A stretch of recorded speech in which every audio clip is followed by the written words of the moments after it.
저는 오늘 강의가 정말 중요하다고 생각하거든요. 지금 제가 이렇게 강의할 때마다도, 기존에 있었던 일반적인 예배 강의랑 좀 다르게, 어떤 예배의 태도, 이런 것보다는 성경의 예배에 대해서 뭘 하고 있는지 그걸 알고, 그리고 거기에 나와 있는 약속들에 대해서 살펴보면서 우리가 좀 예배하는 것 그 자체로 하나님께서 기뻐하시고 자유할 수 있다 이런 내용을 주로 나누고 있는데 오늘은 좀 더 깊이 있게 하나님께서 우리 예배를 받으시는 궁극적인 이유가 무엇인가?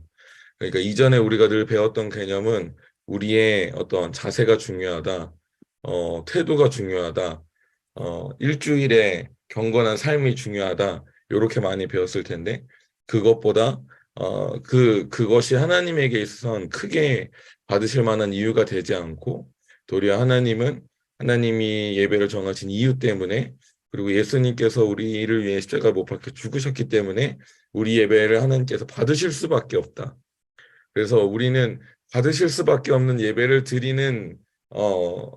드리고 있다라고 패러다임이 시프트 되는 그런 시간으로서 좀 깊이 있게 나아갈 거예요. 그리고 이렇게 패러다임이 바뀌고 나면, 이제 하나님 앞에 섰을 때, 혹은 내가 예배자로 섰을 때, 혹은 내가 예배하러 나아갈 때 어떤 두려움, 긴장, 하나님께서 오늘 예배를 하나님께서 받으시지 않으면 어떡하지? 내가 오늘도 하나님의 은혜를 맛볼 수 있을까? 하나님이 날 정지하시지 않을까? 이런 두려움에서 자유해지면서 완전히 어떤 주님의 선하심 안에서 예배하는 곳으로 바뀌게 되고요. 그래서 주님의 선하심을 기반으로 주님과 동행하면서 예배하면서 성장하게 되는 그러한 변화로 들어갈 수 있게 될 겁니다. 그래서 저는 오늘 강의 굉장히 중요하다고 생각하고 오늘 강의를 통해서 우리가 좀 큰 은혜를 누렸으면 좋겠어요. 자, 늘 얘기하지만 신앙생활에서 가장 중요한 것은 예배고, 그래서 예배를 잘 아는 것이 가장 중요합니다. 어, 예수님께서 요한복음 4장 22절에 이렇게 말했어요. 너희는 알지 못하는 것을 예배하고 우리는 아는 것을 예배한다. 라고 예수님께서 분명히 말하고 계셨거든요. 그러니까 우리가 예배에 대해서 아는 만큼 우리의 예배가 달라져요. 근데 우리가 알고 있는 예배가 잘못된 패러다임으로 가지고 있는 부분들이 굉장히 많습니다. 방금도 제가 짧게 얘기했듯이 어떤 예배하는 태도, 예배하는 자세, 내 일주일의 경건한 삶 그런 기준으로 예배하게 되거든요. 그러니까 내가 예배를 모르기 때문에 그렇게 알고 있는 건데 그래서 그만큼 우리가 하나님께서 우리 가운데 약속하신 예배의 언약들을 누리지 못하고 있는 것이죠. 그래서 우리의 예배의 질이 하나님께서 제시하는 수준의 놀라운 예배의 질을 누리지 못하고 있는 부분이 많은데 우리가 아는 만큼 우리가 누릴 수 있는 예배의 질이 굉장히 이전과는 차원이 다른 수준으로 높아질 거예요. 그래서 우리가 어떻게 예배의 질이 달라질 것인지에 대해서 기대했으면 좋겠습니다. 실질적으로 어떤 예가 있냐?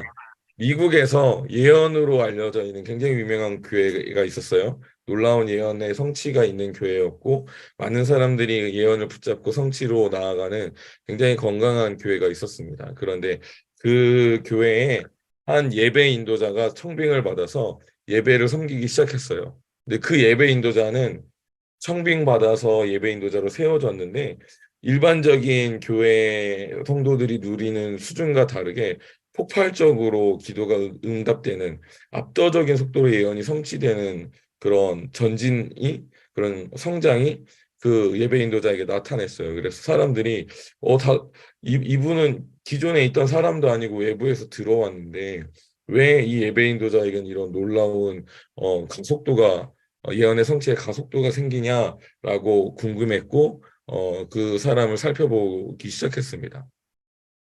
그리고 나서 그 예배 인도자의 비결을 찾게 되었어요.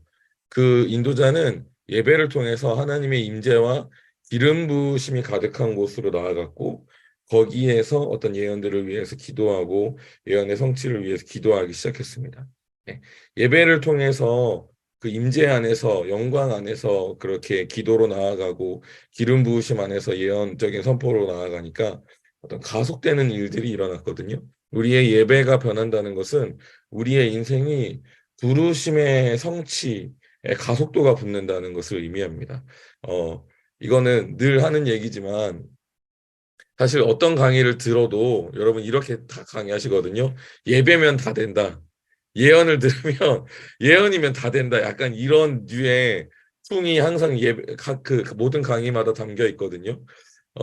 그리고 뭐 중보기도면 다 된다. 복음이면 다 된다. 막 이런 식으로 본인 이렇게 모든 강사하시는 분들이 그렇게 강조하거든요. 저도 그렇게 강조하는 편이에요. 예배만 잘하면 다 돌파할 수 있다. 예배만 잘 알면 놀라운 성취를 이룰 수 있다라고 하는데 저도 그렇게 믿고 실제적으로 예배를 통해서 많은 돌파를 경험했습니다. 그런 잠시만요. 17, 18, 링크가 없어요. 저희 아들입니다. 네. 어, 그 그렇게 설명을 해요. 예배만 잘 알면 예배를 통해서 모든 걸 다 할 수 있다. 거의 이 정도까지 얘기하는데 사실 실제로는 그렇지 않습니다. 예배로 그렇게 제가 말하는 대로 돌파를 경험하는 사람이 있을 수도 있는데 사람에 따라서 예배가 아니라 어떤 사람은 내적 치유를 한다거나 어떤 사람은 성경을 읽는다던가 그런 다른 여러 가지 은혜의 도구를 통해서 이룰 수 있어요. 다만 우리가 기억하면 좋은 것은 예배 안에도 그런 놀라운 약속이 있어서 모든 일에 대한 돌파가 있다. 물론 이게 나와 맞냐는 것은 중요하지만 그렇게 이해하시면서 여러분이 어떤 이 예배를 아는 것을 통해서 놀라운 돌파와 성취가 있을 것이다. 인생이 변화되는 그런 놀라운 경험이 있다라는 것을 잘 아시면서 이 강의를 들었으면 좋겠습니다. 네. 자, 그래서 우리의 모든 예배학의 기초는 저희가 나누는 이 예배학교의 기초는 뭐냐면 하나님께서 우리를 예배하도록 창조하셨다는 거예요. 네, 우리 존재 자체가 예배하는 것이다라는 것이죠. 우리가 이 세상에서 이제 죽고 천국에 가면은 거기서도 예배하거든요. 성경에 보면. 그래서 이 땅에서 우리가 하는 일이 천국에 가면은 더 이상 하지 않죠. 예를 들어서 이 땅에 우리가 뭐랄까요? 직업을 갖고 복음을 전하고 하나님의 뭐 교회를 섬기거나 기타 등등의 일을 하지만 천국에 가면은 우리가 이 땅에서 하던 일들은 더 이상 하지 않거든요. 예를 들어서 생산을 위한 일을 한다든가 이런 걸 더 이상 하지 않지만 천국에 가도 여전히 할 것은 예배예요. 성경에 보면 천사들이 이전의 성도들이 보좌 앞에서 하나님을 예배하는 모습을 변명하게 기록하고 있습니다. 그래서 예배하는 것은 멈추지 않는다. 그러니까 하나님께서 인간을 창조하시고 인간을 창조하시고 인간에게 주신 잡이 무엇이냐? 영원토록 연결되는 잡이 무엇이냐? 그것은 예배다라는 것입니다. 그래서 하나님께서 우리를 예배하도록 창조하셨다면 하나님께서 우리의 예배를 받으시는 것은 굉장히 당연하고 순리적인 이치예요. 굉장히 논리적인 이치입니다. 만약 우리가 하나님께 예배를 하는데 하나님께서 예배를 받지 않으시다면 사실 그게 이치에 맞지 않는 거거든요.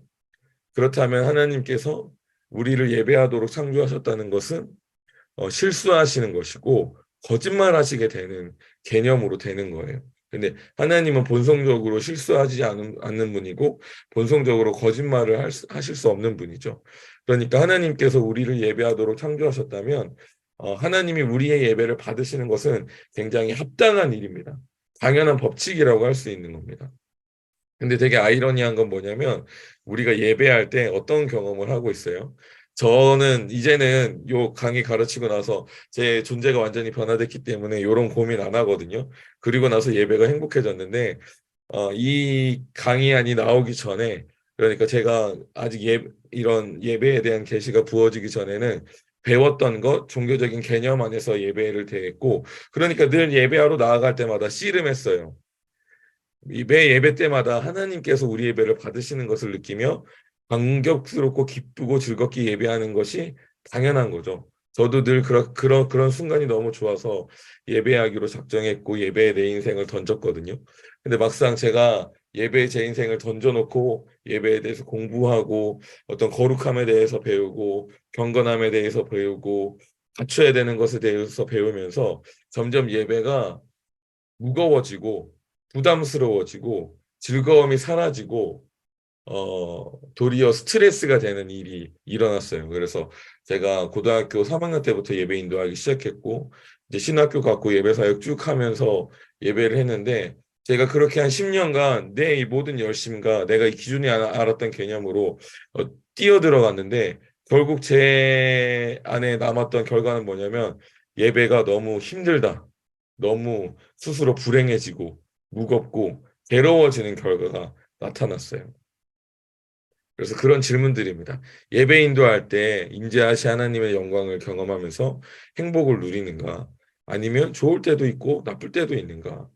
혹시 하나님께서 기뻐하시는 예배가 있고 기뻐하시지 않는 예배가 있다는 설교를 들은 적이 있는가? 그래서 예배할 때 오늘 내 예배는 하나님이 기뻐하시지 않나? 이런 의문과 두려움으로 예배하고 있지 않은가? 네.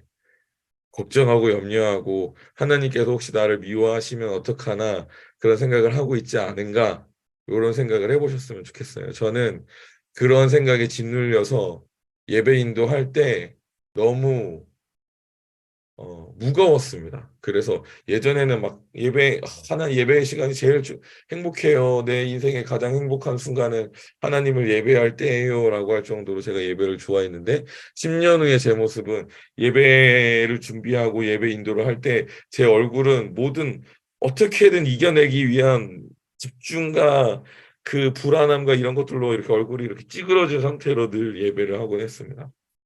지금은 이제 그런 거에 자유해져서 기쁘게 예배하고 있어요. 그래서 많은 분들이 기쁨의 아들이라고 저를 통해서 예배의 자유함이 풀어진다 이런 얘기를 많이 해주시거든요. 이런 패러다임의 변화가 저를 그렇게 그런 소리를 듣도록 만들었습니다. 오늘은 그런 패러다임의 변화가 되는 시간을 가질 거예요. 그래서 제가 하는 강의를 듣고 여러분 두통이 오실 수 있습니다. 요새 저희 교회에 그런 분들이 많거든요. 성취지향성을 배우고 나서 이제 감정적인 현타가 왔다거나, 네, 새로운 패러다임을 배우고 두통이 왔다거나, 네, 굉장히 감정적인 뒤집어짐을 경험하는 분들이 많습니다. 성장의 당연한 수순이기 때문에 여러분 패러다임을 바꾸는 강의라서 어쩌면 시원할 수도 있는데 어쩌면 여러분이 가지고 있는 패러다임이 깨지면서 두통이 오거나 그럴 수 있다. 그런 일 있으면 말해주시면 제가 기도해 드리도록 할게요. 네. 자, 하나님은 어떤 분이시냐? 하나님은 우리를 예배하도록 창조하셨고 우리에게 어떻게 예배해야 하는지 그 방법을 자세히 가르쳐 주신 분이에요. 지난주까지는 그걸 나눴죠. 그래서 우리가 드리는 예배는 하나님께서 설계하고 디자인하셨습니다. 그 이유는 하나님께서 우리 예배를 받으시기를 기뻐하신다. 그러니까 우리가 예배하는 모습을 보시고 기뻐하시고 계신다. 이게 더 정확한 개념입니다. 하나님이 내 예배, 우리의 예배를 받으시지 않을 것이다라는 거짓말과 두려움들이 오늘 강의를 통해서 여러분 안에, 우리 안에 완전히 제거되었으면 좋겠습니다. 이 모든 것의 기초, 저희 성경의 기초고 신앙의 기초, 그리고 특별히 제 강의의 기초는 하나님께서는 언약의 하나님이시라는 개념이에요. 아, 하나님이 하나님이 우리와 관계를 맺을 때 어떻게 관계를 맺냐면 언약을 통해서 관계를 맺습니다. 그러니까 성경에 나와 있는 하나님은 가장 기본적인 속성 중에 가장 기본적인 속성이라고 할 수 있거든요. 하나님은 반드시 언약하시고 그 언약을 지키시는 하나님이다. 그래서 하나님이 사람을 창조하시고 뭘 하셨어요? 언약을 맺으셨습니다. 어, 그 동산 가운데에 있는 선과 악을 알게 하는 나무만 먹지 않는다면 여기에 있는 모든 것이 너의 것이다라고 계약을 하신 것이죠. 언약을 하신 겁니다. 이게 하나님과 우리가 관계 맺는 가장 기초적인 방법이에요. 창세기에 나와 있는. 네. 하나님께서 사람을 창조하실 때 생육하고 번성하고 땅에 충만하고 땅을 정복하고 모든 생물을 다스리라. 그리고 방금 제가 얘기했던 언약계 얘기하시면서 그 언약들을 계속 성경에 기록해 놓으셨고 그 언약을 집대성한 것이 율법입니다. 율법책, 성경책. 그리고 그 특별히 율법이라는 것은 모세오경을 말하는 거고요. 그 언약을 해석한 책이 역사서와 선지서예요. 그래서 우리는 성경을 언약이라고 말합니다. 그래서 구약은 오래된 언약, 신약은 새로운 언약, 약속이라는 뜻이죠. 이런 걸 보면 하나님께서 언약의 하나님이라는 걸 우리가 너무 기본적으로 알 수 있죠. 그 언약의 하나님은 어떤 하나님이냐? 하나님은 절대로 자신의 약속을 어길 수 없다. 하나님이 약속을 어긴다면 더 이상 하나님이실 수가 없기 때문에, 왜냐하면 약속을 지키지 않는 것은 하나님은 거짓말하시는 분이고, 근데 거짓은 사단의 속성이기 때문에 하나님이 거짓말하신다는 건 하나님이 아니시라는 뜻이에요. 사단이라는 뜻입니다. 이해가 가시죠? 그래서 하나님이 자기의 약속을 지키시지 않는다는 것은 본성상 결코 어길 수 없습니다. 네. 음. 그래서 이 언약의 하나님을 아는 게 굉장히 중요해요. 왜냐하면 이렇게 기초를 놓으면 내가 신앙생활할 때 내 기반에 뭐랄까요? 어떤 영적인 체험 이런 걸 두는 게 아니라 하나님의 약속, 성경을 기반으로 내가 이제 신앙을 쌓아갈 수 있거든요. 그래서 언약을 내 신앙의 기본에 두는 것은 정말 그냥 예배학을 떠나서 여러분의 신앙생활이 정말 건강하게 성장할 수 있는 반석과 같은 기초를 만들어주는 요소가 요소입니다. 그래서 예배학이 아니더라도 여러분이 언약의 하나님을 여러분의 삶의 기초로 놓고 신앙생활 하셨으면 좋겠어요. 음, 어, 그러면서 제가 늘 얘기하는 건, 만약 이제 뭐라고 표현할까요? 어, 그 저희 교회에서는 치유 사역을 많이 하는데 예전에는 치유 사역이 막 기도나 경건을 통해서 나타난 것이라고 했거든요. 그래서 치유 사역이 일어나는 사람을 굉장히 대단하게 봤고 특별하게 봤고 그러면서 너무 지나치게 말도 안 되는 영적인 권위가 부어지고 영적인 계급이 형성되는 그런 일들이 많이 일어났어요. 그래서 그런 폐해들이 한국 교회 가운데 너무 많았습니다. 예언하는 사람도 그렇고 치유하는 사람도 그렇고 은사자들이 교회에 덕이 되기보다는 폐해를 많이 줬거든요. 근데 지금 이 시대는 그런 개념들이 패러다임이 바뀌고 있는 시대예요. 우리를 통해서 기적이 일어나는 이유가 무엇이냐? 경건이 아니라 성경에 그 기적을 우리를 통해서 일으키시기로 예수님께서 약속하셨기 때문이다. 그래서 경건한 자가 아니라 막 예수님을 믿기 시작한 사람도 예언할 수 있고 치유 사역할 수 있다. 이런 형태로 많은 강의들과 패러다임이 변하고 있습니다. 이 모든 것들도 이제 이전에는 어떤 잘못된 것을 기초로 했던 신앙생활이었고 그 기초가 문화가 되면서 폐해가 일어났는데 지금은 이제 다시 건강한 문화를 깔고 있죠. 성경에 있기 때문에 모두가 다 할 수 있다. 이런 식으로 바뀌면서 단단한 기반이 정말 좋은 집들이 세워지고 있고 좋은 교회들과 문화들이 세워지고 있어요. 네, 그렇습니다. 그래서 단순히 예배뿐만이 아니라 뭐 기적이라든가 은사라든가 어떤 재정이라든가 기타 등등의 내 모든 삶에 언약의 하나님을 기초로 둘 때 우리는 정말 약속의 복을 넘치게 누리는 성경에 우리를 향한 약속이 정말 풍성하고 넘치잖아요. 그것을 누리는 삶을 살게 되는 거예요. 그래서 언약의 하나님을 따르는 것은 예배를 떠나서도 너무나도 중요한 기본 중에 기본 개념이라고 할 수 있습니다.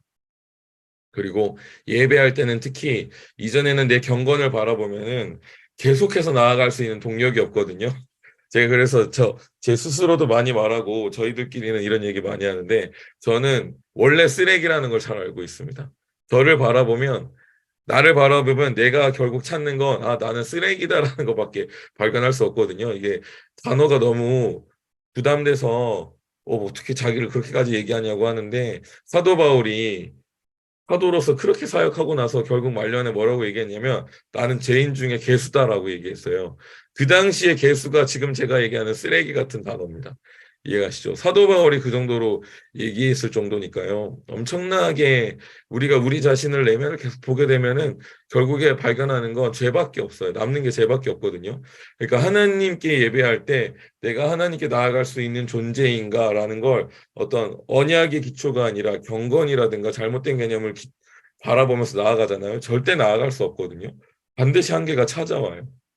그래서 우리가 싸워 이길 수가 없습니다. 계속해서 전진할 수 없고 결국 탈진할 수밖에 없거든요. 그래서 우리가 언약을 기반으로 나아가는 것이 굉장히 중요하고 예배 때 우리가 끝까지 나아갈 수 있게 하는 기반이 되고 동력이 되고 바라보고 나아갈 수 있는 힘이 되어줍니다. 이것이 우리가 하나님을 예배할 때 나아갈 수 있는 전반적인 변화거든요. WLI를 예를 들어 드릴게요. 제가 이번에 WLI 월화수 갔다 왔는데 월요일 첫 번째 예배 인도였어요. 항상 첫 번째 예배 인도는 굉장히 힘들거든요. 제가 느꼈을 때 월요일 첫 번째 예배도 좀 힘들었는데 월요일 저녁도 좀 힘들었거든요.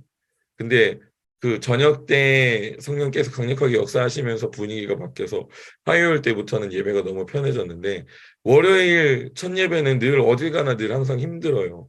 도콜 집회 같은 데도 막 음향도 안 되고 그럴 때 너무 힘들거든요. 그러면 포기하고 싶다. 더 하고 싶지 않다. 막 그렇게 할 수 있는데 거기에 개의치 않고 나는 약속을 의지해서 계속 나아가는 거죠. 그러면 물론 힘들지만 하나님의 임재는 풀어지고 그 임재가 공간 가운데 임하면서 분위기를 바꾸고 다음 예배는 더 좋게 성령께서 일하시는 것을 볼 수 있어요. 그렇게 영적 전쟁하고 이기고 다음 레벨로 나아가기 위해서 언약을 의지하고 언약의 하나님을 바라보고 예배하는 것이 그만큼 중요합니다. 그래서 예배에서 승리하는 것, 언약의 하나님을 의지할 때 가능하다. 그래서 여러분이 옆으로 그렇게 예배의 분위기를 바꾸고 공간의 분위기를 바꾸는 예배를 통해서 영적 전쟁에서 승리하시는 그런 예배로 나아가시는 여러분들이 되셨으면 좋겠습니다. 그래서 성경에 남아 있는 언약의 하나님, 그 하나님의 약속이 무엇이 있는가? 예배에 대한 가장 강력하고 중요한 약속에 대해서 살펴보도록 하겠습니다. 네, 찬송 중에 주소를 삼으신 하나님입니다. 하나님께서 우리 가운데 너희가 예배할 때 내가 그곳에 임재하겠고 내가 그곳에 나의 영광을 나타내겠다라고 약속하셨습니다. 아주 중요한 약속입니다. 시편 22편 3절에 그 약속이 기록되어 있습니다. 우리 같이 한 목소리를 읽을게요. 마이크 키지 마시고 한 목소리를 읽겠습니다. 시작. 이스라엘의 찬송 중에 계시는 주여, 주는 거룩하시니이다. 하나님은 다윗의 장막이라는 형태를 우리에게 말씀하셨고 지난번에 배웠던 거기에는 하나님이 반드시 지켜야 되는 언약이 있어요. 그리고 그 위에 본문에도 분명하게 말하고 있는데 뭐냐면 거룩하시는 하나님은 이스라엘의 찬송 중에 거하신다. 그러니까 아까 이게 다 찬양의 제사의 형태를 말하는 거죠. 이 형태 가운데 주님께서 임재하시겠다라는 약속을 하신 겁니다. 특별히 오늘 읽은 본문 말씀에는 거하신다라는 단어가 나오거든요. 이게 원어로 히브리 원어로 주소를 삼는다라는 걸 말하고 있어요. 주소는 여러분의 주소는 어디죠? 라고 물어봤을 때 그 주소는 뭐죠? 집 주소잖아요. 당연히 집 주소인 거예요. 그러니까 하나님은 찬송이 있는 곳을 자신의 집 주소로 삼으셨습니다. 네. 제가 공다솔님을 찾으려면 어디로 가야 될까요? 공다솔님네 집을 가야겠죠. 집 주소를 알면 공다솔님을 만날 수 있듯이 우리가 하나님을 만나려면 하나님의 집 주소로 가면 돼요. 거기가 어디죠? 찬송이라는 것이죠. 네.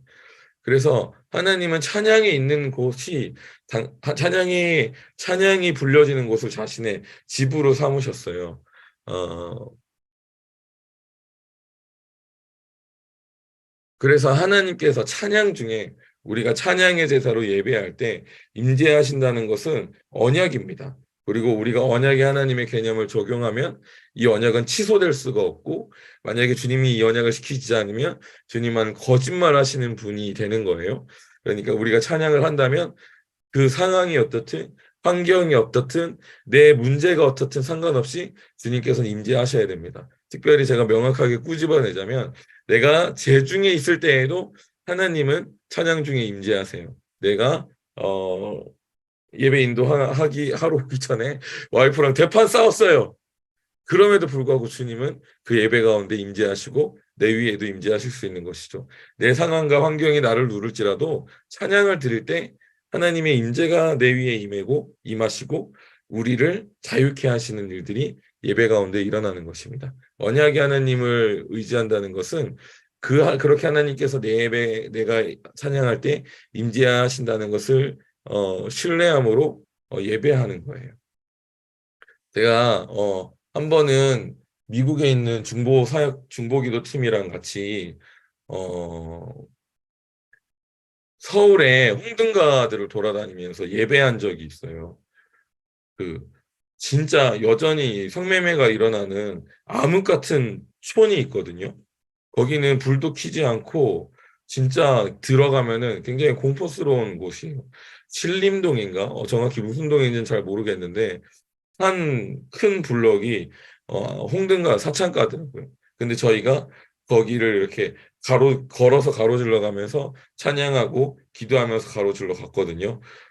그 동네만 가도 와, 이렇게 우리나라에 이렇게 어두운 곳이 있구나라는 게 느껴질 정도로 그냥 눈으로만 봐도 실제로도 어둡고 그런 곳이었는데 저희가 그렇게 지나가고 나서 또 약간 공터로 나와서 같이 예배하고 기도할 때 주님께서 임재하시는 것을 느낄 수 있었어요.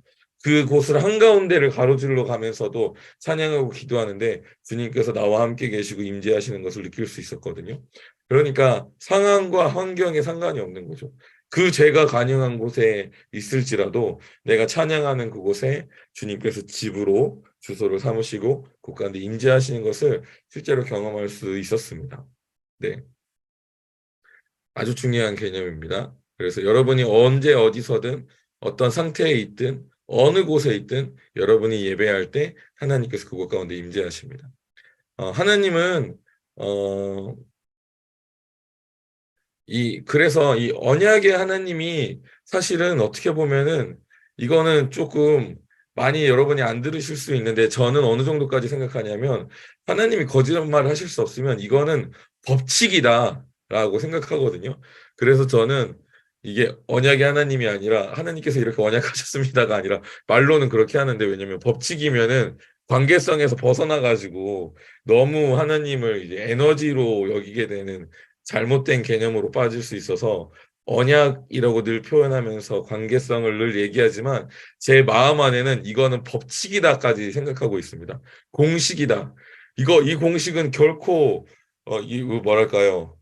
수학 공식이 불변하듯이 이건 불변하는 공식이다라고 생각하고 믿으면서 예배하고 있거든요. 그 정도로 하나님의 약속을 지키신다는 것은 신실하시고 강력하다. 여러분이 그렇게 생각하셨으면 좋겠습니다. 음, 아까 언약의 하나님 때 이 내용을 얘기하고 싶었는데 조금 더 첨언하자면 그 하나님이 약속을 지킨다는 개념이 좀 우리 가운데 좀 뭐랄까요? 잘 안 와닿아요. 왜냐하면 하나님이 약속을 지킨다는데 실제로 약속이 지켜지지 않았던 경험들이 있거든요. 이런 경험들이 있어서 하나님 약속을 지키신다, 언약의 하나님이라는 게 실제적으로 적용 가능한 개념이냐 이런 반문을 할 수 있는데 이거는 약간 어, 주님께서 우리 안에 계속 새롭게 해주시는 영역이거든요. 우리가 하나님을 깊이 알아가면 알아갈수록 우리가 하나님의 언약을 지키신다는 것을 더욱더 깨달아가요. 그래서 신실하신 하나님의 이름이 얼마나 강력한지를 점점 깨달아가는 개념이거든요. 근데 제가 어렸을 때 저희 아버지가 저랑 한 약속을 지키지 않았던 많은 경험들, 기타 등등의 부모님께서 뭐 해주기로 했지만 결국 해주시지 않았던 경험들, 기타 등등 이런 약속에 대한 개념이 굉장히 희미합니다. 예를 들어서 가장 기초적인 약속의 개념 중에 하나가 뭐냐면 시간 약속이 있는데 코리안 타임이 있잖아요.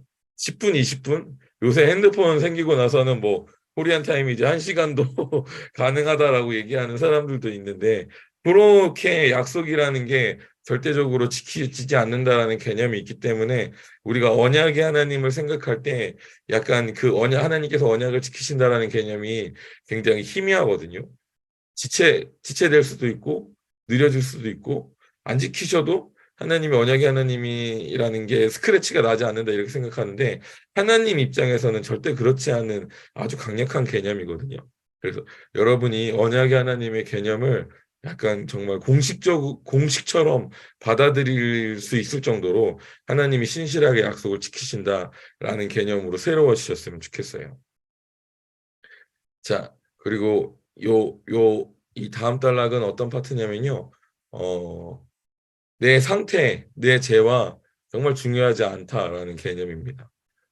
내 공로와 중요하지 않다.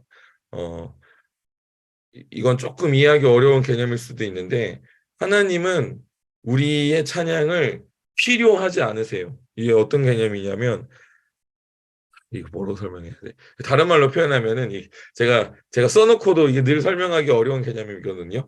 하나님은 우리가 없어도 우리의 찬양이 없어도 그 존재 자체가 완성되어 있는 분입니다. 이해가시죠? 하나님은 우리의 예배와 상관없이 그 존재 자체로 충만하시고 완전하신 분이에요. 하나님이 뭔가 필요해서 우리에게 헌금이나 예배를 말하시는 게 아니거든요. 이해가시죠? 창조주 하나님은 사람을 사랑하시고 사람과 함께 하시기 위해서 사람을 창조하셨어요. 하나님이 사랑을 더 받도록 받는 게 필요해서 사람을 창조하신 게 아니라 창조하시고 사람들에게 너는 나를 사랑해라 이렇게 말씀하신 게 아닙니다. 하나님께서 사람을 창조하시고 사람을 사랑하겠다라고 법을 정하셨고 사람과 함께 하겠다라고 법을 정하셨기 때문에 하나님께서 우리에게 독생자까지 희생하신 겁니다. 이 천천히 들으시면서 이해하셨으면 좋겠어요. 예배도 마찬가지로 하나님께서 우리의 예배가 필요해서 우리 예배를 예배하도록 창조하신 게 아닙니다. 하나님은 우리를 창조하시면서 우리 예배가 필요했기 때문에 창조하신 게 아니라 다만 우리의 찬양을 기뻐하기로 당신이 법으로 정하셨고 우리와 함께하기 원하시고 기뻐하셔서 우리가 찬양하는 곳에 임재하시겠다라고 법을 정하신 겁니다. 예. 하나님께서 이렇게 정하신 거예요. 그렇기 때문에 그분 앞에서 우리가 공로로 내가 주님 나 거룩하게 살았어요. 주님 나 죄짓지 않았어요. 주님 내가 헌금을 이만큼 가져왔어요. 주님 내가 이만큼 노래를 연습해 가지고 왔어요.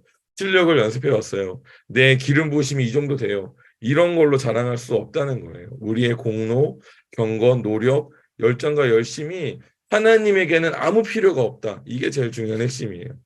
그게 하나님께서 내 예배를 받으실 만한 이유가 결코 될 수 없다. 왜냐하면 하나님은 본성상 우리의 예배를 받으실 필요가 없으신 분인데 다만 자기 자신 스스로 우리 예배를 받으시기로 작정하셨고 우리를 예배하도록 창조하셨기 때문에 우리 예배를 받으시는 겁니다. 그렇기 때문에 우리가 하나님께 예배할 때 어떤 우리의 존재됨 내가 뭐 거룩하거나 경건하거나 내가 뭐 공로가 있거나 내가 뛰어난 학식이 있거나 내가 주님께 헌금을 많이 드리거나 이런 거 자체가 하나님께서 예배 받으실 만한 요소가 결코 될 수 없다. 왜냐하면 하나님은 그것을 전혀 필요로 하지 않으시는 완전한 분이시기 때문에.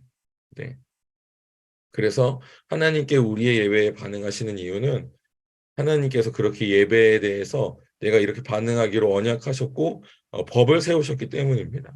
네. 예배 인도자들이 그리고 이렇게 개인적으로 예배하는 예배자들도 이 사실을 결코 잊어서는 안 됩니다.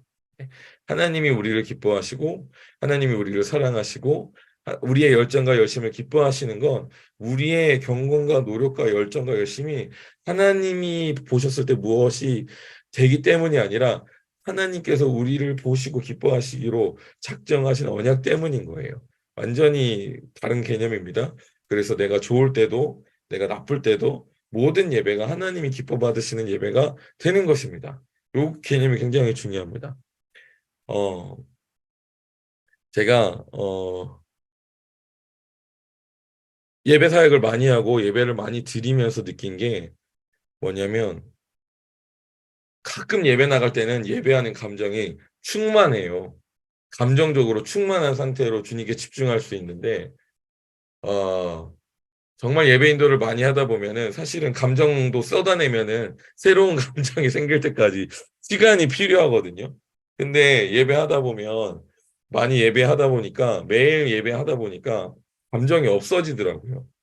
그리고 나서는 내가 주님께 나아갈 때 내가 이 상태로 예배 나아갈 수 있나? 라는 의문이 생기면서 예배에 몰입도 안 되고 그만큼 예배의 은혜도 못 받고 하나님도 경험할 수 없는 그런 한계치가 찾아오더라고요. 그러니까 나쁠 때가 더 많은 거예요. 예배하기 좋은 상태로 따지면 하나님께 나아갔을 때 10번 중에 이걸 알기 전에는 한 내가 예배하기 좋은 상태는 한 3번 정도 정말 내가 스스로 생각했을 때 이것도 사실 내 기준이거든요. 한 3번 정도는 내가 주님께 예배할 만한 상태인 것 같아 였는데 사실은 그 모든 그 7번은 좋은 상태가 아니니까 나아갈 때마다 스트레스였겠죠. 그리고 또 예배 사역을 많이 했을 때는 막상 이제 내 감정이 다 이제 사라져서 하나님을 예배할 감정이 남아있지 않은데 예배 인도하는 내 모습이 굉장히 가식적이고 위선적으로 느껴질 때도 있었어요. 그만큼 힘들었거든요. 근데 하나님 우리가 예배할 수 있는 이유가 내 어떤 것에 있는 것이 아니라 하나님의 언약에 있다는 것을 깨닫고 난 이후에는 내가 예배하는 것이 내 상태와 내 감정을 전혀 돌아보지 않게 되는 놀라운 변화를 제가 겪게 됐어요. 그래서 내가 좋을 때도 내가 나쁠 때도 예배 인도를 계속해도 예배 인도할 수 있게 되는 것이죠. 어제 제가 이제 예배 인도 2번 했거든요. 오전에도 온 힘을 다해서 예배 인도했어요. 온 마음을 다 쏟아냈거든요. 그리고 이제 3일 내내 예배를 섬겼기 때문에 피지컬적으로 완전히 이제 기운이 떨어진 상태였는데 저녁에 이제 또 예배 인도를 하는데 너무 힘들었거든요, 사실은.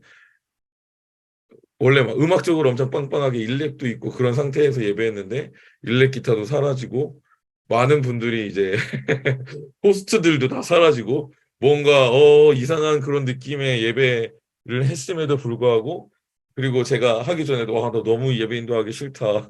너무 몸이 힘들다. 제가 계속 입으로 그렇게 하고 있었거든요. 근데 막상 예배에 들어가고 나서는 주님께서 예배하도록 힘을 부어 주시니까 또 예배 막상 시작하면은 또 제가 임재 안에 쑥 들어가 가지고 주님을 또 기뻐하고 주님께 영광 올려드리는 그런 예배를 드릴 수 있는 것이죠. 그리고 내가 그런 마음이 없어도 주님께서 예배를 받으시기 때문에 그렇게 예배하는 게 가능하다는 것을 알고 예배하는 거예요. 네, 이런 기초를 놓는 게 예배 사역자로 세워지는 데 굉장히 중요하고 그리고 개인적으로 예배자로 세워지는 데도 굉장히 중요합니다. 네. 그래서 우리의 예배가 우리를 사랑하시는 선하신 하나님이 기초가 되었으면 좋겠다. 네, 이것들을 여러분 잘 마음에 새기셨으면 좋겠습니다. 그리고 하나님께서 우리 예배를 받으시는 2번째 이유, 그것은 십자가의 은혜입니다. 음. 만약 하나님께서 받으시는 은혜가 아니라 예배죠. 하나님께서 우리 예배를 받으시는 이유가 우리의 경건과 열심에 의해서 좌우된다면 어떻게 될까요? 네. 제가 많이 설명했기 때문에 어, 더 구체적으로 깊이 있게 설명하지 않을게요. 그냥 읽고 넘어가겠습니다. 연약한 사람들은 경건과 열정과 열심이 없는 믿음이 약한 성도들을 정죄하고 판단하게 됩니다. 열정과 열심이 많은 사람들은 열정과 열심이 없는 사람들을 판단하게 돼요. 그게 하나님께서 예배를 받으시는 기준이라면. 네, 이것도 엄청 잘못된 거예요. 그래서 짚고 넘어가는 겁니다. 어, 제가 썼는데 문장이 형편이 없네요. 뭐 글을 이렇게 못 썼어. 참나 어처구니가 없네. 네, 그냥 설명을 들으셨으면 좋겠습니다. 아유, 오랜만에 다시 보니까 글을 엄청 못 썼네요. 개념은 잘 남겨 있으니까 읽어보시면서 이해하세요. 어, 하나님 앞에서 우리의 경건과 열심은 굉장히 보잘것없는 겁니다. 아까도 얘기했지만 하나님은 스스로 완전하시기 때문에 우리의 경건과 열심을 필요로 하잖아요. 그래서 굉장히 보잘것없는 그런 거예요. 예를 들어서 5살, 6살 아이가 부모에게 선물을 할 때 어떤 거 주냐면 자기가 그린 그림을 선물로 줘요. 예술적 가치가 1도 없는 그림입니다. 이해가시죠? 막 종이접기를 해서 선물을 줘요. 예술적 가치가 1도 없어요. 객관적으로 형편없고 보잘것없고 쓸모없는데 부모님들은 그걸 받으면서 막 감동의 눈물을 흘리거든요. 예술적 가치가 기준이 아닌 거죠. 부모가 자녀들을 너무나도 사랑하기 때문에 그 보잘것없는 게 가치가 있어지는 거예요. 우리가 지금까지 추구했던 노력과 그 열정이 딱 그 정도 수준이라고 생각하면 됩니다.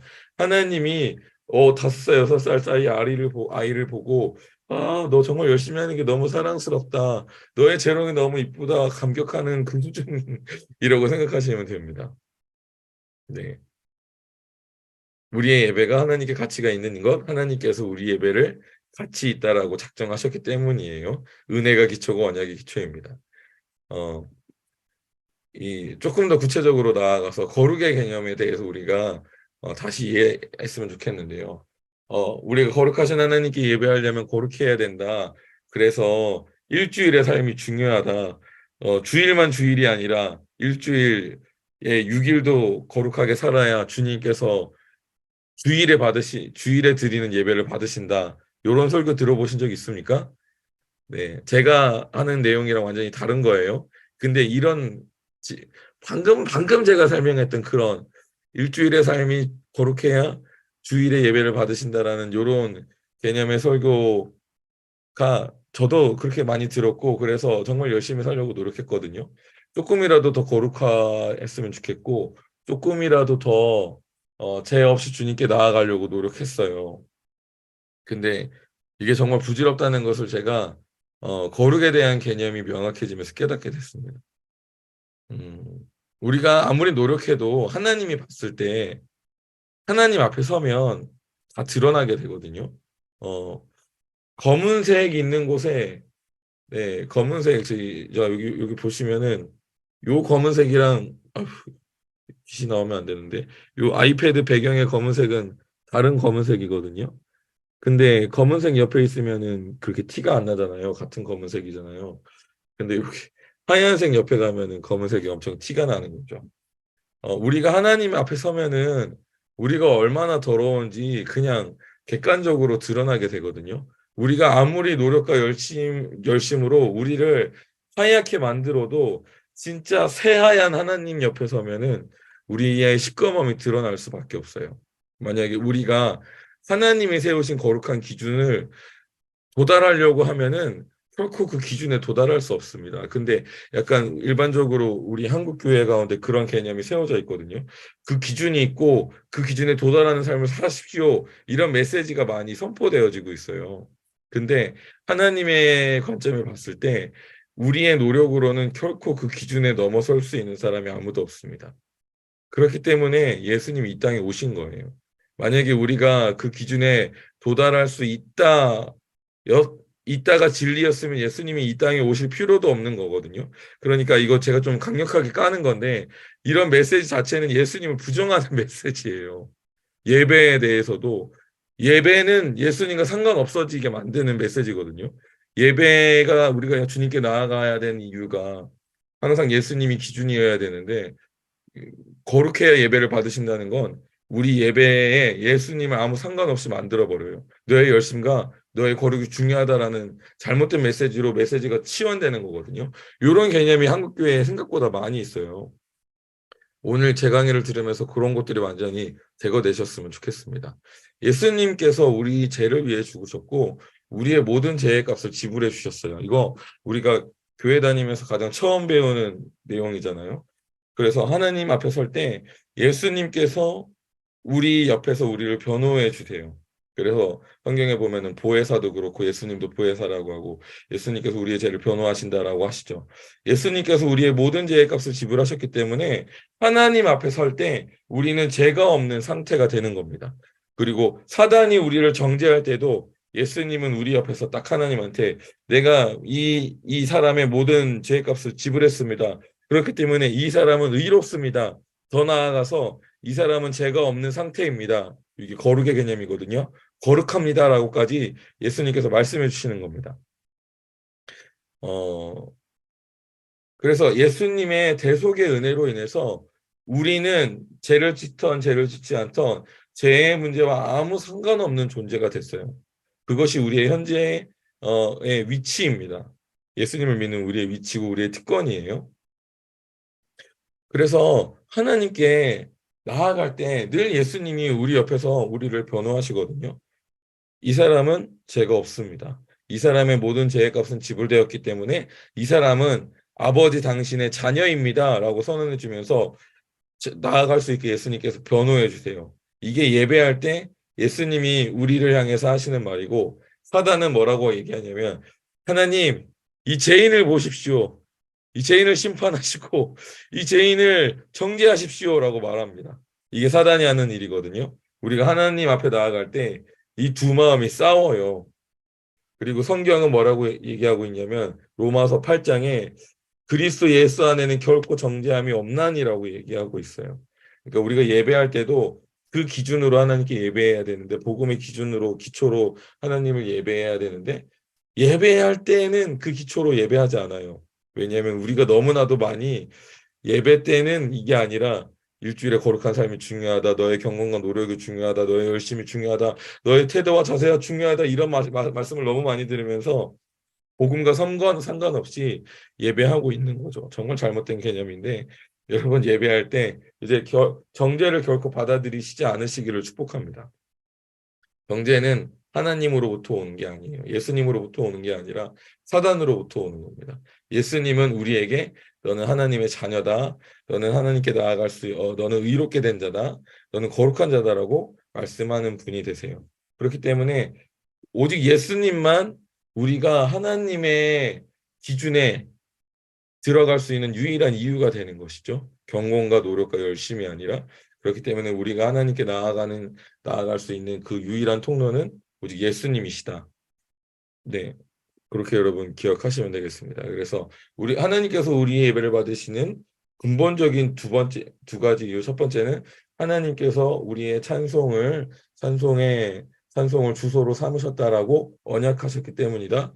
두 번째, 예수님께서 우리의 모든 죄를 사하셨기 때문이다. 이 두 가지만이 우리가 하나님께 나아갈 수 있는 이유가 됩니다. 열정과 열심, 경건과 거룩이 아니라 이렇게 여러분 패러다임이 완전히 변화되시길 바랄게요. 근데 어 제가 이렇게 강의하면은 현타가 오거든요. 저는 성취지향성에 강했던 사람이고 굉장히 열정과 열심이 있던 사람이었어요. 그래서 하나님께 예배할 때 최선을 다해서 예배했고 온 마음을 다해서 예배했고 이 간절함이 주님께서 받으신 이유라고 해서 간절함으로 예배했습니다. 그래서 많은 사람들이 제 예배를 보면은 전도사님이 제 전도사 시절에 전도사님이 예배는 갈망이 불어일으켜져요. 막 그 정도로 제가 간절함을 가졌거든요. 근데 간절함도 약간 감정의 한 부분이거든요. 그래서 이제 그게 내 예배의 핵심적인 요소라고 생각하니까 하나님께서 예배를 받으신 핵심적인 요소라고 생각하니까 그 간절함을 없는 간절함을 끄집어 오는 거예요. 예배할 때. 막 그 감정을 끄집어 와요. 그 감정 과잉 상태로 저를 만들어 내는 거죠. 그렇게 예배 인도를 하고 나서 감정을 다 쏟아내고 나면 열정과 열심을 다 쏟아내고 나면 그 리바운드가 오거든요. 안 좋은 리바운드가 공허해져요. 너무나도 지나친 감정을 쏟아냈기 때문에 공허해지면은 그 갈망은 이제 하나님으로 채우기 위한 갈망이잖아요. 근데 내가 억지로 만들어낸 감정과 갈망으로 예배하고 나면은 공허함이 생겨서 그러니까 하나님으로 안 채워진 거예요. 그러니까 이제 예배가 끝나고 이제 집으로 오면은 공허하니까 이제 죄를 짓는 거죠. 이렇게 좋은 쪽으로는 그 좀 들을 만한 쪽으로는 폭식을 한다거나, 네, 막 영상 시청을 미친 듯이 한다거나, 네, 뭐 어떤 중독적인 성향이 드러난다거나 하고, 네, 뭐 안 좋으면은 성적인 죄도 짓고, 네, 그랬던 적이 굉장히 많았습니다. 아, 부끄럽습니다. 네, 저도 그랬던 시절이 있습니다. 네. 근데 요 개념을 깨닫고 나서 열정과 열심히 예배 받으시는 이유가 아니라 그냥 내 열정과 열심보다 더 받으시는 이유가 있구나라고 개념이 바뀌고 나서 열정과 열심으로 여전히 예배하지만 내 열정과 열심은 하나님이 임하시는 것을 보는 쪽으로 바뀐 거죠. 이전에는 내 감정에 포커스를 맞춰서 감정을 쏟아내는 데 중요했는데 지금 저의 예배에 있어서 제일 중요한 건 하나님이 임하시는 것을 보고 있는 것이 굉장히 중요한 차원으로 예배의 개념이 바뀌었습니다. 네. 그래서 우리가 가지고 있는 열정과 열심이 굉장히 중요해요. 제가 열정과 열심이 필요 없다는 개념을 깨달으면서 엄청난 현타가 찾아왔어요.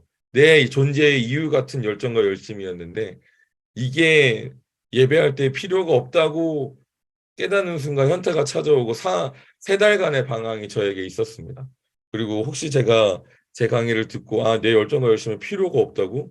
그럼 내가 하는 게 뭐가 되는 거지라고 현타가 찾아오실까 봐 그래도 열정과 열심히 요렇게 우리를 성장시켜 주는데 도움을 준다라고 남겨놨습니다. 덜 현타 오시라고. 근데 현타가 오는 게 맞는 거예요, 여러분. 굉장히 충격을 받고 자유해지든가 현타가 오든가 뭔가가 와야 됩니다, 여러분. 네. 어, 자, 이 하나님의 약속과 십자가의 은혜가 우리가 예배로 나아갈 수 있는 유일한 이유입니다. 우리의 노력과 경건, 열정과 열심이 하나님께서 우리 예배를 받으시는 본질적인 이유가 될 수 없습니다. 네. 이 굉장히 중요합니다. 하나님은 우리가 당신의 영광에 이르도록 완벽한 길을 여셨어요. 우리의 경건과 열정과 상관없이. 거기에 우리의 수고와 노력은 전혀 필요가 없습니다. 네. 다만 이제 그 다음 차원이 있거든요. 영광에서 영광으로 나아가는. 그러니까 예배의 기초가 아니라 우리가 이 하나님께 나아가고 하나님께 나아가서 어떤 특정한 영광을 맛봤어요. 그거랑 상관없이 이제 영광에서 다음 차원의 영광으로 나아가는 데 있어서 그러니까 여기에도 대가라기보다는 그 이동하는 중요한 요인 중에 하나가 여기에서 열정과 열심이 필요한 거예요. 하나님께서 우리의 예배를 받으신다, 받으시지 않는다 개념이 아니라 우리가 예배로 하고 예배의 깊은 곳을 맛보는데 그 깊은 곳에서 이제 더 깊은 곳으로 나아가는데 열정과 열심이 중요한 역할을 하는 겁니다. 이해가 되시죠? 너무 새로운 개념들이라서 이해가 잘 되셨으면 좋겠는데 그러니까 우리가 어, 삶의 자리에서 예배로 나와서 하나님을 경험하고 하나님의 임재하심을 맛보고 하나님의 선하심을 맛보고 하나님의 사랑 안에 들어가고 요런데 우리의 열정과 열심은 의미가 없습니다. 근데 이제 그렇게 예배하는 게 익숙해졌고 이제 늘 주님의 임재와 영광을 맛보고 있어요. 그러면 이것도 약속인데요. 영광은 우리를 다음 영광으로 이끌거든요. 그래서 우리가 하나님의 거룩함을 맛보고 영광을 맛보면 내 안에 더 깊은 갈망이 일어나기 시작해요. 풍성함을 경험했는데 목마름이 다시 찾아옵니다. 요게 약간 이제 더 깊은 곳으로 나아가기 위해서 주님께서 주시는 갈망, 열정과 열심이거든요. 그래서 그 풍성한 하나님의 영광을 맛봤지만 다시 더 깊은 갈망이 찾아와서 더 깊은 영광으로 나아가는 데 우리의 열정과 열심이 필요한 거예요. 그리고 여기에서도 필요한 게, 막 이 다음 영광으로 들어가는 데 있어서 막 더 큰 내 갈망이 있어야만 다음으로 들어갈 수 있다. 이런 게 아니라 갈망하는 마음과 시간이 우리를 다음 영광으로 나아가게 해주는 요소다라는 것입니다.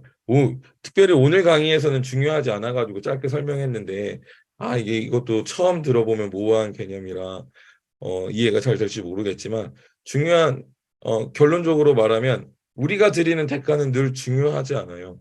열정과 열심이 우리를 더 깊은 곳으로 나아가게 해주는 중요한 요소이지만 우리가 드리는 대가라는 게 하나님 입장에서는 거의 없다라고 할 정도로 없습니다. 왜냐하면 주님께서 이미 모든 길을 여셨고 이미 모든 것을 약속하셨기 때문에 우리가 약속을 의지함으로 신뢰함으로 믿음으로 나아가는 거지 우리의 경험과 열심이 절대 베이스가 될 수 없다라는 것입니다. 그래서 다시 한번 이제 열정과 열심이 너무 의미가 없으면 속상할까 봐 열정과 열심이 요렇게 여러분 필요하니까 열정과 열심이 없어도 필요 없다고 너무 현타 오지 마세요라고 얘기하지만 다시 한번 결론적으로는 열정과 열심이 크게 의미가 중요하지 않다.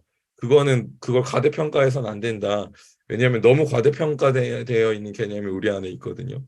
그렇게 정리하고 싶어요. 그래서 여러분 언제든지 우리가 더 깊은 곳으로 나아갈 때도 주님께 나아가는 기초는 항상 하나님의 선하심이다. 하나님의 약속이다. 십자가의 은혜다. 라고 여러분 잘 기억하시고 여러분 예배하셨으면 좋겠습니다. 네, 오늘 강의는 이렇게 마치도록 하고요. 네, 제가 기도하고 마치도록 하겠습니다. 하나님 감사합니다. 우리 예배학교 학생들과 함께 하나님 예배의 기초에 대해서 완전히 새로 배웠습니다. 하나님께서 성경에 기록해 놓으신 예배의 기초는 하나님 오늘 배운 그 내용들이었는데, 하나님의 언약이고, 예배의 주소를 삼으신 하나님의 언약이었고, 예수님의 십자가였는데, 하나님 우리가 일반적으로 메시지를 듣고 신앙생활하면서 우리에게 덧입혀졌던 어떤 하나님께 예배를 받으시는 이유는 내 자세고 내 태도고 내 일주일의 삶이고 내 봉사고 내 감정을 지키는 거고 내 마음을 지키는 거고 이런 것이었습니다. 하나님, 이런 모든 잘못된 예배의 기초들이 오늘 이 클래스를 통해서 우리 가운데 완전히 제거되어지게 하여 주십시오. 우리를 예배하지 못하도록 가로막았던 거짓말들 제거되어지게 하시고 우리가 더 깊이 있게 더 즐겁게 하나님께 나아갈 수 있는 나아가지 못하도록 막고 있었던 거짓말들을 완전히 제거하여 주십시오. 그리고 하나님, 오늘 나눴던 이 중요한 두 가지 기둥, 두 기초를 하나님 이제 우리의 예배의 기초, 신앙생활의 기초로 삼게 하여 주십시오. 그래서 우리가 늘 주님을 기뻐하고 늘 주님의 선하심을 바라보고 의지하며 예배하게 하여 주시고 늘 하나님 예배할 때마다 하나님의 선하심을 맛보고 하나님의 임재를 맛보고 하나님의 은혜를 맛보고 하나님의 영광을 맛보는 예배로 나아갈 수 있도록 주님 축복하여 주시고 기름 부어 주십시오. 완전히 변화되어지게 하여 주십시오. 그래서 완전히 새로운 기초로 예배하고 더욱더 깊은 예배로 나아갈 수 있도록 주님 한 명 한 명을 축복하여 주시옵소서. 그래서 이제는 이전에 잃어버렸던 즐거움, 잃어버렸던 행복을 회복하고 그 행복 가운데 예배의 여정으로 나아가는 우리 학생들 되게 하여 주시옵소서. 예수님의 이름으로 기도합니다. 아멘. 네, 여러분 고생하셨습니다. 이렇게 마칠게요. 다음 주에 또 보도록 하겠습니다. 잠깐 광고가 있습니다. 여러분 이제 새로운 포스터가 나왔어요. 이제 다음 고급 과정. 네, 지금 초급 과정은 진짜 기초를 놓는 거고 고급 과정은 이제 더 깊은 영광으로 나아가는 것에 대한 클래스를 나눌 거예요. 그래서 고급 과정 포스터 나와서 올릴 테니까 여러분 가능하면 꼭 신청해 주시고 그래서 더 깊은 예배 또 배웠으면 좋겠습니다. 그러면 광고도 많이 하시고 홍보도 많이 해주시고 네, 이렇게 마치도록 할게요.